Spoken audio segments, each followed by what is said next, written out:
Senator James Lankford joins us again on the Washington Journal. He's a Republican from Oklahoma. Joins us today for about the next 45 minutes to talk about this.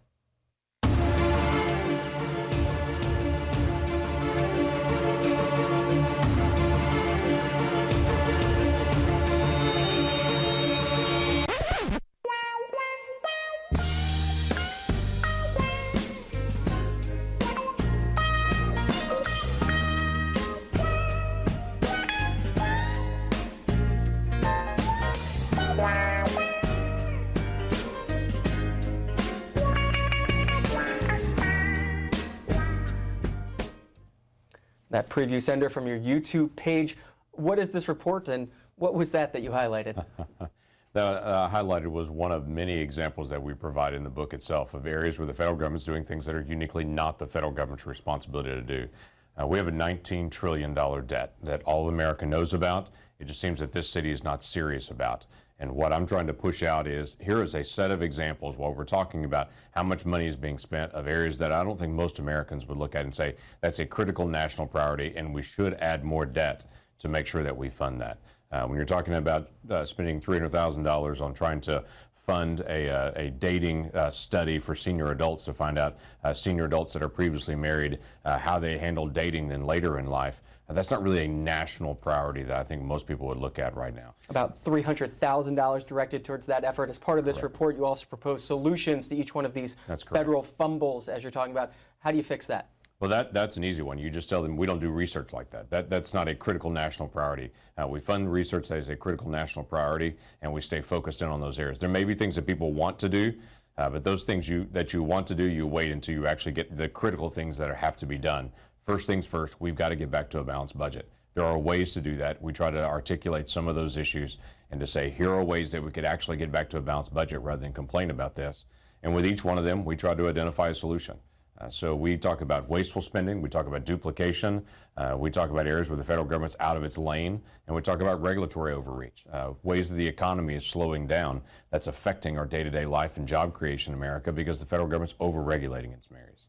Talking about wasteful spending, over-regulation. If you want to join us for about the next 40 minutes or so, the lines are open. Democrats, it's 202-748-8000. Republicans, 202-748-8001. Independents, 202-748-8002. When these books come out, the examples are always the most interesting. Federal funding for silent Shakespeare plays. Explain this. Yeah, this has been an ongoing festival. It's happening in Virginia.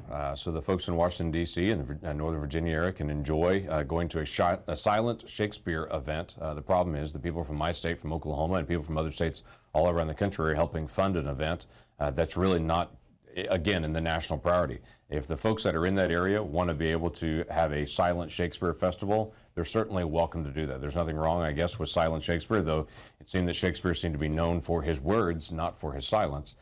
But if they want to have a silent Shakespeare festival, fine. That's not a problem. The issue is, why is the federal government funding that? How does something like that get funded in the first place? How did that get through? Well, that along with many other things that actually walks through the funding stream, that they'll get a grant, they'll get immediate funding for it. They'll say this is for the arts or this is for a certain design.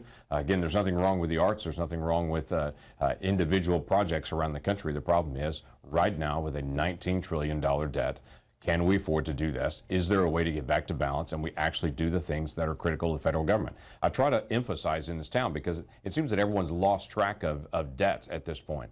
There are so many other critical issues that we face as a country. But right now, we have a 10-year plan to get us back to balance. That was passed by the House and the Senate this past year. If we did that 10-year plan and stuck to that, 10 years from now we'd be in balance. Let me throw a number at you. The next year after that, what if we had a $50 billion surplus? So we're going to spend the next 10 years, we're going to get back to balance. Year 11, we'll have a $50 billion surplus. That'd be a very large surplus. We would have to maintain a $50 billion surplus every year for 460 years to pay off our debt. 460 years at a $50 billion surplus every single year. This town has lost track of how bad the debt problem really is. So we spend all of our emphasis on not on trying to get us to balance or to even live within our means. It is, what do we want to do? Let's just do it.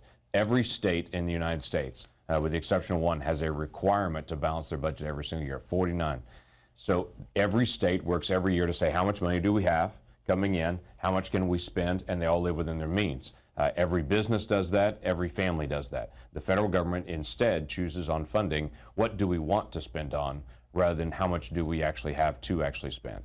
Just turning that makes a huge difference. Senator James Lankford is our guest, Republican of Oklahoma, member of the Homeland Security and Governmental Affairs Committee, chairs the subcommittee there that deals with regulatory issues. He's also the author of this report, Federal Fumbles, that we're talking about. If you want to see more about the Federal Fumbles report, we're also covering his press conference today at noon, happening here on C-SPAN. We'll be talking more about some of the examples from that report, but you can just call in for about the next 40 minutes or so and join the conversation like Barbara did from Edgartown, Massachusetts. Line for Democrats. Barbara, good morning. Hi, good morning. morning, I see the problem as one of left and right and liberal conservative, but I know that deep down all of us are concerned about this enormous problem. So here's my solution. I want to go from a bipolar left-right thing to a triangle with a third point. And my suggestion is this, to contact the political science departments in all the universities across the country, public and private, and go to these departments and divide up the whole list of federal agencies and, efforts that we're spending federal money on. And get, with all our unbelievable computer networks, get them to each individually research one or two agencies or groups or what have you, and then come back and report on Washington Journal about what they found so that we could depoliticize this most crucial argument and get what, at least in theory, would be potentially neutral information. Now, I know maybe the conservatives will say, well, all the universities are liberal and all that stuff, but in any event, and maybe there could be citizen participation. I don't know. But I just think we need some kind of a neutral report. Your general point is absolutely well taken. We've gone overboard. And that number illustration you just gave was fantastic. We need a lot more of that sort of thing because it's a combination of denial and heads under blankets, just can't face it, and ignorance. So I'm trying to attack the 2 points together. Thanks. Sure, Barbara, thank you very much for that. I would tell you one of the key issues that Barbara brings up is how do we actually get that information? One of the things we have to get first is a bill that we actually put out and has been passed through committee already in the Senate called the Taxpayers' Right to Know. I'd love to be able to send out to these universities, all these different think tanks, and say, let's actually work this through. But right now, it's very difficult to get to those numbers. There is no list in the federal government of every program done by the federal government, the metrics of how they're evaluated, how much are spent on that program, how many full-time employees they have dedicated to that program. No such list exists. So we're trying to actually push a way to get all of that data into one place so all these think tanks, outside groups, universities, whoever it may be, can actually look at this data and begin to break it down. We can't do that in Congress. No outside group can do that, and because the data is dispersed across multiple agencies and very, very difficult to get to. On top of that, there are some areas in the book that we actually identify that are bipartisan solutions. What I'd like to do, and the reason we put this book out there, I would like to be able to actually have a resource that individuals can look at and say, okay, here's 100 ideas. Why can't every single office do this? What our same staff did. Every office can go through and just look at, here are areas that we found. Then let's find the common ground. This shouldn't have to be a partisan thing. Did you total up how many federal fumbles, the total cost of the federal fumbles that are in this book that we're showing our viewers just right of now? The finance side of it, not including the regulatory side, it's about $100 billion just in that book that we've listed out among the 100 of them. And for the folks that may not understand the process, talk about the regulatory side. Yeah, so the regulatory side is an area where the federal government's involved in regulating things, very often things that are not really the federal government's responsibility. And so they're reaching out into new areas. States, local municipalities are already regulating it. The federal government steps in and says, we also want to regulate that as well. It adds an additional regulatory burden and it slows down the process, literally slowing down the economy as there's one more permit to be achieved throughout the process. So what we've asked is, here's a list of permits, and we ask the question, why is the federal government involved in this process? Where are new regulations that are popping up that simply just add new regulatory burden rather than actually solve a problem? Let's go to Sheila waiting in Philadelphia, Pennsylvania. Line for Democrats. Sheila, good morning. You're on with Senator Lankford. Yes, good morning. I'd like to know how we're going to balance the budget. I'm 67 years old, and I only know of two presidents in my lifetime who had a balanced budget. That was Eisenhower and Clinton. I would agree with that. This is one of the key areas that we do have to address is how do we actually get us back to a balance? We have about $430 billion in overspending this year. Now that is down 5 years ago. It was $1.4 trillion in overspending that 1 year. So while it has worked down, the $460 billion is still one of the largest single-year deficits in the history of the country. This is a very significant issue. We have to have Republicans and Democrats alike agree that this is important. Now, we're going to bring different solutions to bear, but to at least agree on the principle on this. This is a conversation I've had with the president, and I know this is going to sound partisan, but he and I have talked about this. During the time of Bill Clinton, when Newt Gingrich was Speaker of the House, Bill Clinton and Newt Gingrich sat down and agreed, let's get towards a balanced budget. They worked together, and they actually tried to resolve that. For President Obama and I, when we had that conversation, I said, let's set this out there as a goal. We're going to disagree on how to get there, but let's at least have the goal. We're going to balance the budget. His response to me was no. That was a good goal in the 90s. He doesn't feel like that's a good goal for now. We need to overspend every year to be able to stimulate the economy. What I have seen is we're slowing the economy down by increasing debt. The debt has doubled in the last 7 years from what we've been from George Washington to just 7 years ago, and it will continue to accelerate in the days ahead. We have to take this seriously. Another major political difference is where to look for cuts, defense versus non-defense cuts. And I would tell you there are cuts in both areas. Well, your report highlights $43 million for gas stations in Afghanistan. Yeah, there was a single gas station. It was a natural gas station that was created in Afghanistan to be able to provide natural gas for the vehicles there in that area. The problem is that now that we've left out from that area, there are no natural gas vehicles in the area. We spent $43 million on that facility. The same thing in Kabul. We created a power plant, it's a diesel-powered power plant just outside of Kabul. It creates 1/3 of 1% of the electricity for Kabul in that area in Afghanistan. It was about $360 million to actually build. They don't have the people on site to be able to run it, don't have the know-how to be able to maintain it. So we spent a $300 billion boondoggle that was put into Afghanistan to give them power. But the problem is they can't actually run it, and it's actually doing nothing. Oceanside, California is up next. David's on our line for Republicans. David, thanks for getting up for us on the Washington Journal. Good morning. I'd like to ask the senator his feelings regarding the $5 trillion that is part of the federal deficit that belongs to Social Security and other federal agency retirement funds. Just curious if the law would change to allow Social Security and those funds to invest in other entities, if that would have an effect on the debt, and to what extent? Yeah, long-term Social Security does have to be resolved. David, thanks for the question on that and the statement on it. The $5 trillion has been set aside in Social Security, has been tapped into already in Social Security disability, and that's part of the frustration that I have. In this previous budget agreement, they actually took money from retirement Social Security and they moved it into disability Social Security to try to stabilize the disability Social Security program. That kind of playing back and forth on it doesn't actually solve the problem. We have one of the things listed in the book.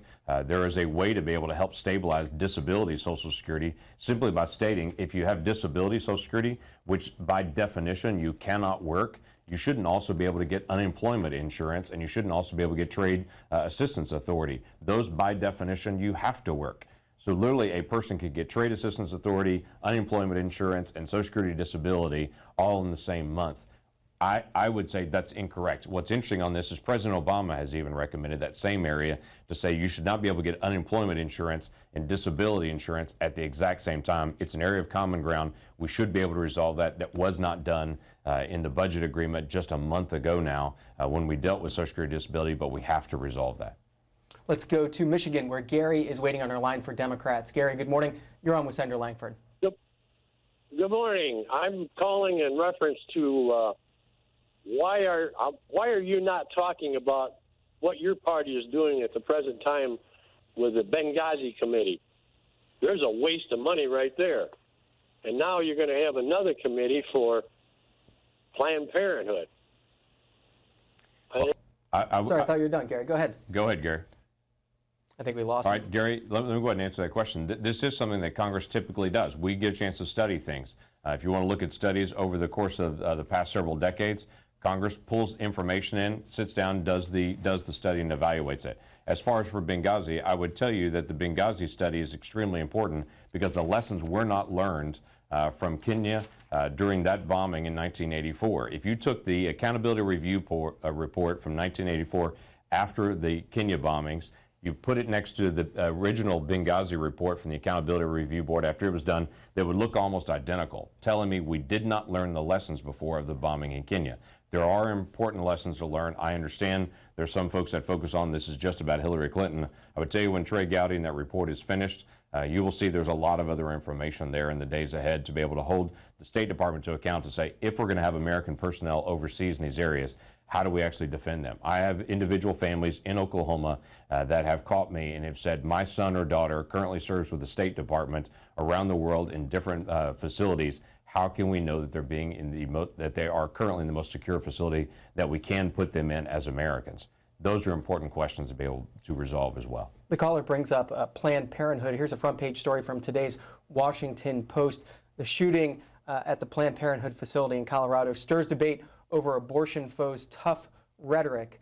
You're a man who's spoken out on the Senate floor about Planned Parenthood. I want to get your thoughts on this debate that's happening among some Planned Parenthood officials even saying on the Sunday shows yesterday that the rhetoric here might have fueled what happened. No, this is a person I think we're going to find out more and more that's similar to several other shootings with mental problems. No one would say, I'm standing up for life by going to take a life. That's completely inconsistent with the movement that is so focused on individuals protecting life. The focus on that is anti-abortion, that's a pro-life focus, is focused on life and on children. And to say that you're protesting for children and for life by taking the life of the innocents makes absolutely no rational sense. So this is not someone that's mentally stable in the spot, that's an advocate in the cause. This is someone who has serious mental issues. Easton, Pennsylvania is up next. Adam's waiting on our line for Independence. Adam, good morning. Hi, thanks for taking my phone call. I just wanted to make a note is that Republican or Democrat, it doesn't seem like anyone really has any idea how much money is going and coming in, and everyone throws around billions of dollars here and there about this, that, the other thing. But I would like a true accounting of money in and money out inside of our federal government. I think it's ridiculous that our money is being wasted on multitudes of programs, left or right. That's correct. Adam, I appreciate that comment on it, and that is the reason we have a bill called the Taxpayer's Right to Know. That is focused completely on how can we get greater transparency in the spending and what is happening in the federal government day to day and the number of programs. For instance, we can't tell real duplication. We can search through the system and we can find some areas of duplication. We can go to different GAO reports and to be able to identify some of those, but you can't really see how much is spent, how many employees, what are the metrics of how these different programs were actually evaluated, and then how do we actually resolve trying to combine some of these programs. If there are 4 programs that do the exact same thing, we may say that's a good thing to do, but do we really need to do it in 4 different agencies? So how do we combine those and to be able to provide a protection for the taxpayer dollar to be able to put it where it should go and towards a program, or to be able to put it in towards debt reduction where it desperately needs to go. Programs, again, getting spotlighted in this new report from Senator Lankford's office. It's happening at noon is the official release of this report. We're going to be covering it on C-SPAN. But one of the programs that the report highlights is Llama-Gate. Explain. This is an interesting story that came out where an individual had a pet llama, and they've had it for years, and basically they provide it for therapy. They used it to actually take to different schools, senior centers, or seniors would be able to come and visit there. This llama got on the loose. It became this big national story, as anytime any kind of animal gets on the loose and everyone's chasing it down. So when it gets on, after it was caught and was brought back, a federal regulator then shows up and says, do you have a permit to be able to have that llama? Well, they didn't, and so they go through this long process to be able to figure out, why do I need a federal permit to be able to have a llama? There are multiple places around the country that have llamas, and they're harvest for the wool and all that. That's not an issue.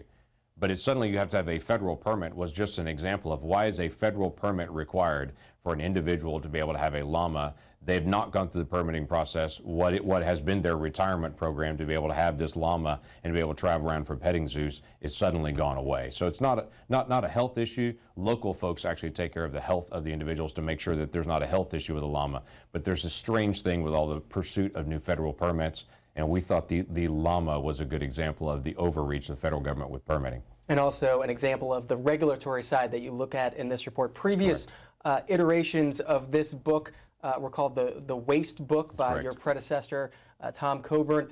he didn't look at regulations. He mostly looked at just the spending side, That's correct? correct. That's correct. So we broaden this out. I think this is ground zero of where we are as a nation right now, is not only spending, but the regulatory side. When the federal government continues to accelerate to do more and more, they can't keep up, and we continue to spend more and more, and we think that's extremely important. If we're going to deal with spending, we have to deal with the number of things that Washington, D.C. does. If we can get a balance back to those things, that would make a big difference, just in our own spending, plus in the economy as a whole. Let's go to Lauren waiting in Alexandria, Minnesota, line for Republicans. Lauren, you're on with Senator Lankford. Yeah, good morning. Thank you. Good morning. I'm 72 years old, and the big change I have seen in this country, and I can see it drastically. We got way too much welfare. People have to do it on their own. It used to be where families would raise families, and now it's all these single parents and getting welfare. And we get more of these refugees in here. We're going to have a lot more welfare. We're spending a lot of money on welfare, and people should be responsible and do it on their own. And I've seen it used to be that way, and it's not that way anymore. Senator Lankford. Lauren, I would tell you that is a big issue for us, just on the value of work. And that's a basic principle and a basic value that I find to be something that people push down on. And they say, why would we push someone towards work? Of course we would want to do that. Quite frankly, there's great dignity in work. So individuals that can work should work, and that's not a partisan issue. We have a safety net for those individuals that are on disability that cannot work in any place in the economy. That is, by definition, the Social Security Disability Program. They cannot work in the economy, so that safety net is there. Every other safety net is provided to be able to help people transition from the place that they are back to work, because that's where people find dignity, that's where they pass on the generational wealth, that's where they can help lift out of basic poverty. Individuals will be permanently trapped in poverty if they're in our social safety net. The safety net is not designed to pull people out of poverty. It's designed to keep people from actually starving. But if people live in it, and if they pass that on to their children, that is a major issue. Now we're trapping children into poverty. This is a safety net, not a safety hammock. And it's extremely important that we actually have that net to be able to help push people out of it, to be able to get back to work, because there are other individuals that will need the help. So that again, that's not a partisan issue. We want to be able to help people to be able to lift out of poverty, and that's a key aspect that has to be done. Let's go to our line for Democrats, where Lawrence is waiting in Nashville, Indiana. Good morning, Lawrence. Good morning. If we just take a hypothetical situation regarding your book and say that we did all of that and saved $100 billion, and then the next day marched into Syria to defeat ISIS, I think that you're looking at the wrong place where the money that you want to save is going. How we got here was a $4 trillion war on a credit card. What we're really looking at is $7 billion to Egypt and Israel and our Mideast partners. It's the ticket that we're spending on wars. It's not Shakespeare in the Park and welfare and llamas, and you're looking at the crumbs in order to get people to turn back regulations on the environment and all these small piecemeal things, but you're missing the real elephant in the room, which is that the money that you're picking at isn't the real money. The real money is the trillions of dollars that we spend with no accountability on war. And I'd just like to hear what you have to say about that. Sure. Yeah, Lawrence, that's an interesting point. I've heard a lot of folks that have talked about the reason that we're in such heavy debt is because of the war in Iraq and Afghanistan. We spent about $1.5 trillion, which is no small amount, to say the least, what's happening in Iraq and Afghanistan since about 2011. So that is not the sole area where we have overspending, but we should have absolute accountability in those areas, and I'll highlight some of those. For instance, the power plant that I mentioned in Kabul, over $300 million of waste just in that one project for something that's not used. And I understand there's some individuals that say we don't need to be in any part of the world, but I would say that one of the greatest things that we should do as a nation is to defend American citizens. And when there's a direct threat coming to the United States, we should be attentive to that.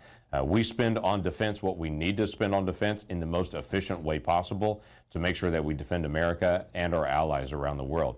So that's extremely important to us as a nation, our own national security. And when I talk to people, again, this is not a partisan issue, Republican or Democrat. One of the key issues that comes up over and over again is how are we defending our families? How are we providing a secure environment? What happened in Afghanistan years ago is that there was a location that was there where terrorists trained, equipped, prepared to come and attack America, and they did that. What is happening in Syria right now and what is happening in northern Iraq is that there are individuals that are training and equipping coming from all over the world to be able to equip, to be able to not only hold that land there, but to be able to leave that area and to be able to go do attacks in other parts of the world. Paris has obviously seen that recently. Mali has seen that. We have seen that in Lebanon. That will continue to spread around the world. I wish that we could just ignore that and it would go away. It won't just go away. There are people that really do mean to do us harm, and we have to be able to face those individuals. Is there one example in this report that particularly gets you, that particularly irks you? Oh, there are about 100 of them that particularly irk me, to tell you the truth. There are multiple issues that as you go through it and you look at it, whether it be small or large, I know he was just mentioning large and small, but let me give you a couple of them. The earned income tax credit piece has the largest fraud rate in the federal government, and it has for about 20 years. That one program has about a 20% fraud rate, about $16 to $18 billion a year in fraud and loss in that one program alone. That goes year after year. Lots of people catch me at home and say they want to take care of the IRS and what's happening with identity theft with the IRS. The IRS has methods that they could put in place to be able to protect the identity of individuals so their identity is not stolen and have false tax returns put in. If we don't deal with that, we'll continue to have more and more money in the billions of dollars go out the door and a lot of hassle for Americans as their identity is stolen and false tax returns are turned in on their name. Those are key areas, but you can look at smaller areas as well.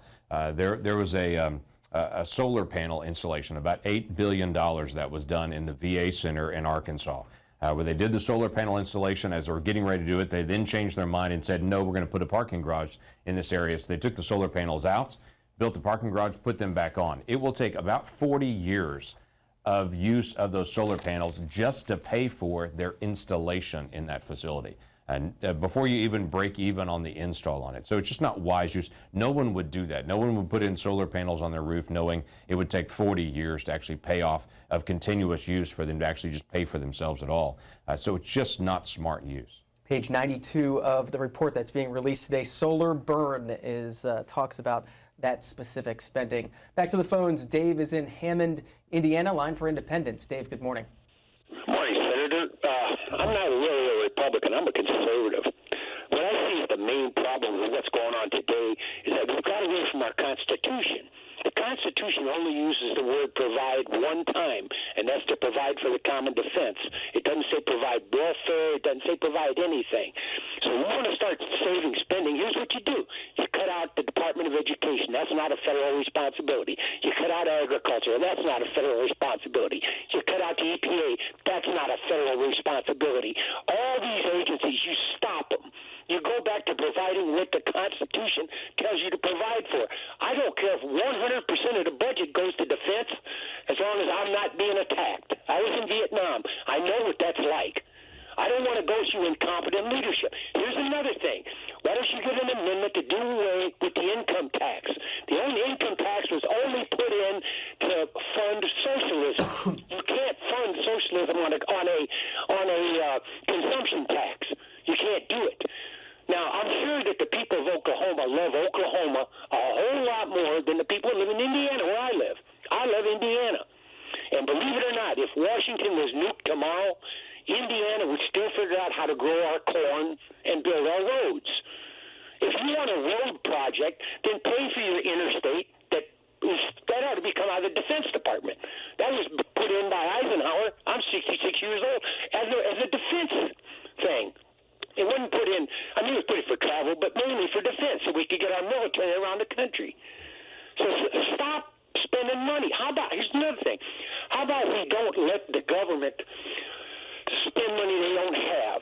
We tax the American people today for what you're going to spend today, and then we'll see just how much socialism America really wants. You can have a lot of socialism if you shove it off on future generations, but when you got to pay for it today, when the tax rate goes to 90% and all of America gets raped for this out-of-control government.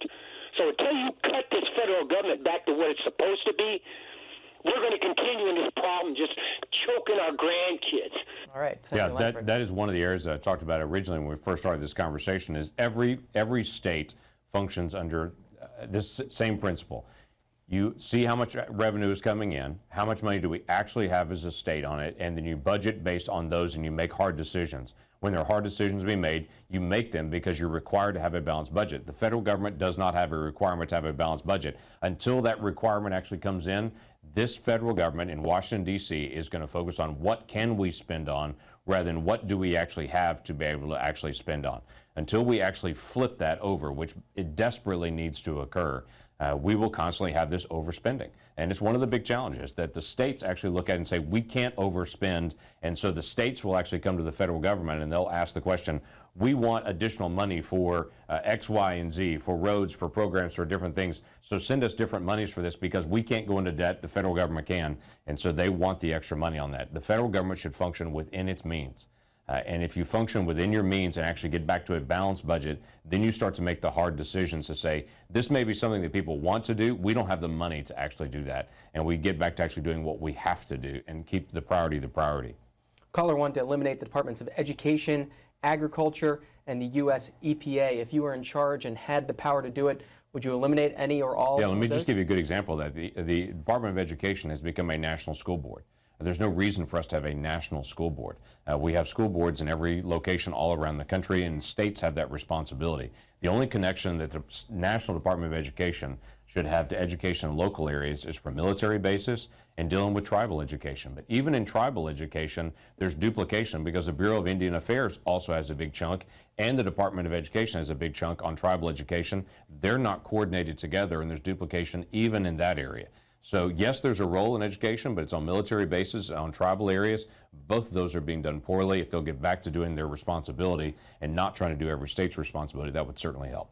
Let's head down to Texas, where Mike is waiting on our line for Republicans. Mike, good morning. Good morning. Good morning, Mike. Thanks for having me. Yeah, I'm glad that we're addressing the federal spending, but the other part of this equation is the income tax revenue. Ever since NAFTA was passed, we've lost a lot of jobs, so there went a lot of our income tax base.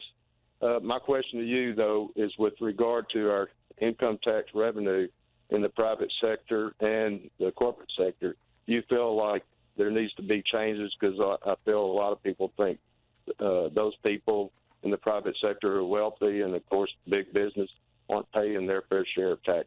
Right. I would say there does need to be a tremendous change in how we do tax policy in America. No one would take the current tax policy if you were starting from scratch and saying, that's what I would design. 70,000 pages of rules and regulations that I've yet to meet anyone that actually thinks they turn in their taxes and it's 100% correct. Everyone turns in their taxes and says, I hope that's right. But there are so many rules and so many regulations that are attached to the tax policy, no one really knows if they get their taxes right or not. Taxes should be simple. They should be straightforward and fair. I have lots of folks say we should have no tax at all. You can't function basic government, and we do need the basic functions of government, like national defense, like our highways, like things that are basic infrastructure. We do need to have that kind of connection with a government, but you need to have a fair, efficient tax policy that doesn't rip people off. And currently, there's all kinds of subsidies that are built into the tax code that cause major problems. For instance, there's a tax write-off for major sports stadiums where they're able to get significant municipal bonds. And if you want to build a large arena in a sports stadium, that's fine. Your community can choose to do that. But why are the people of my state subsidizing a sports arena in another state from a wealthy sports team that they don't need the extra income? Now, would they take the money if they were given it? Absolutely they would. Another one that I focus in on is the ethanol credits or the wind subsidies. There was a wind subsidy that was put in place to help wind get off the ground. Now, I have no problem with wind. Quite frankly, in Oklahoma, we produce a tremendous amount of wind energy in Oklahoma. It's a great fuel source for us, especially in the central part of the United States. But that was put in place 23 years ago to help a brand new energy source get off the ground. There were 3 million megawatts that were done in 1992. Now, 23 years later, it's 167 million megawatts, yet we still have that subsidy in place. It's about a $6 billion subsidy. This is not a brand new industry that needs a jump start anymore. This is a well-established, very efficient, good energy source that's out there. Why are we still forcing taxpayers in other states to be able to help fund the wind power in my state and in other states that produce a lot of wind energy? That should not be a subsidy that's in place. It increases the tax burden. It increases our debt for something that's not someone else's real responsibility. Conversation happening on Twitter as well, along with our conversation here at C-SPAN WJ, if you want to follow along. Dee Dee writes in, and don't forget the trillions we spend on interest on the trillions of dollars of debt that we accumulated rebuilding the world. Got just a few minutes left with Senator Lankford. Dorothy's been waiting in Baltimore, Maryland, line for Democrats. Dorothy, good morning. Good morning, Dorothy. Good morning. I agree with a lot of what you're saying. I really do.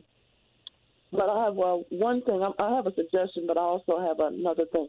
When the man called and talked about welfare, well, one thing that could be done is when people come in, welfare should be actually an employment office, help people to get employed and get help. So when you come there, you come with your resume or whatever you have to show what you know, and then they have a training, have some place they can send you to get trained for work, and it's a temporary thing. That will settle that, help people to get in work. That should be mandatory. You go there if you can do it, if you get able to work. 2 is regulations. Now, you write about some things are foolish. They are. But some things are not. Now, I had a friend that had a problem with a bank, and I tried to help her get sell this. She was, I think she said 60 cents. Her thing came to 60 cents over what she had in the bank. That's all. Somehow or another, the bank went back and charged her $36 for everything coming, even the things that she had the money for. And they said they could do that because she was 60 cents short of everything. Now, you should regulate that because they charged her like $400 or $500 for 60 cents. Wow. When they went back to charging all her things that come out. That's what you should regulate. But like you said, there are too many regulations. And I do want to say one other thing. The spending in the Pentagon war. That gas station that you said was built in the other and wherever it was, and over in Kobo, you said so. That's coming from in the defense in the military. So we do have to have something done about that. And I'm gonna say one more thing. And how do you feel about this? We need somebody else besides Congress or the president or anybody like that. We need somebody private to go in and audit the things because for some way this has gotten out of control where Congress can't get it together to find out all these agencies, like you said, duplications and all that stuff. Some of them don't want to, as you know, they don't. Everybody got their pet project. We need a private organization to go in, don't have nothing to do with, just Congress or the White House, and go in and audit the things that we have. Dorothy, thanks for the call. Dorothy, I appreciate that. That is the reason I'd mentioned earlier about a bill that I have called the Taxpayers' Right to Know. It's already passed out of committee. We can't get all the information from all the agencies. They don't submit that. You can't put it into a central database to be able to track where there's duplication and how much is spent on each program. So I'm trying to force that information out so outside entities can look at that, as well as Congress, as well as think tanks, universities, private citizens, whoever wants to be able to see it. The basic transparency and the ability to be able to navigate that information, I think, is extremely important to be able to take the next step to be able to balance this. And as far as the defense and the $43 million gas station, that is an area where you have both State Department, Department of Defense, USAID, other areas that think there's a good project to do, and they'll go in and put in a good project. That at the tail end of it, they find that was actually a very bad idea to do. And it still begs the question, why are we spending money that way? Every area of our budget needs oversight, whether that is defense, whether that's non-defense, whether, as you mentioned before, some of the unemployment programs. We need to incentivize not adding more people to the unemployment programs, but how are we helping people get off of these programs? That's what people really want. People don't want to make sure that they have permanent